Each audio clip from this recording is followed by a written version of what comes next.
Naam, karibu tena mtazamaji. Serikali imepongezwa kwa kukumbatia miradi ya kuwawezesha wanawake na vijana hususan katika maeneo Mombasa kupitia mipango mbalimbali. Mwakilishi wa kike wa kaunti ya Mombasa, Zamzam Mohamed, akizungumza baada ya kufanya mkutano na jamii ya Mijikenda katika eneo bunge moja huko Mombasa, alizitaka jamii za pwani kuja pamoja kwa maslahi ya wenyeji na kuwawezesha. Kwenye mkutano huo, mashirika ya kijamii ya wanawake na hasa vijana alikabidhiwa vifaa vya kuwezesha kupiga jeki, akisisitiza miradi hiyo kwamba inaleta mabadiliko chanya hususan katika sehemu za mashinani.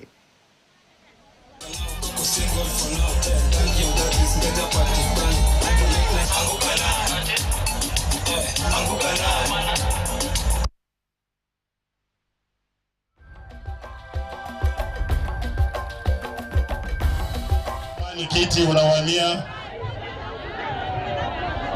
kuja akanipiga jeki kubwa sana kwa hawa mama, ndio mnaona leo tuko hapa. Kawaida saa zingine harambee unaona haiendi vizuri kidogo, na kwa watu walifurika sana. Ilienda vizuri lakini watu walikuwa wingi sana, ikawa hawa kina mama wamebaki. Na nilivyomuelezea rais, akanambia Mama Zamzam hakuna mama yoyote ndani ya Mombasa ambaye alikuwa kwenye mkutano asikose kitu cha kuweza kumuinua kwenye biashara. Kwa hiyo mnaona hapa leo ni mfuko wa rais, na nimemlilia kama mama kaunti, akasema Mama Zamzam wale ni watu wangu na ni kina mama nimeona wana biashara na lazima niwainue.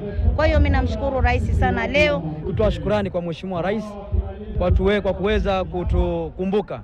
Kwa zaidi ya miaka 60 tulikuwa tunaona kama tumetengwa, lakini sasa hivi tunaona Mheshimiwa Rais ameweza kutukumbuka kupitia mama yetu, mama kaunti, Mama Zamzam. Tutasimama na maendeleo ili watu wetu waweze kusaidika. Ikiwa nafasi imepatikana, basi jamii yetu isiwekwe kando, iweze katika hiyo meza hiyo.